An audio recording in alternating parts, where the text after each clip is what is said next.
இது அது இல்ல. வெற்றிவேல்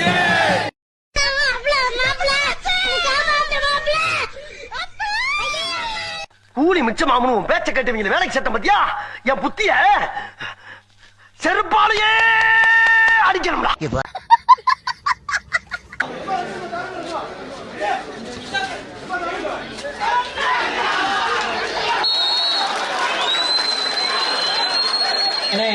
அம்பேர் சொல்லுவானே கொஞ்சம் பொறுமையா இருங்கண்ணே, பொறுமையா இருங்க.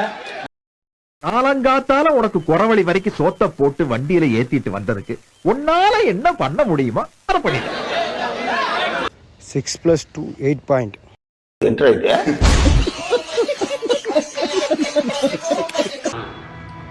விளங்கும்.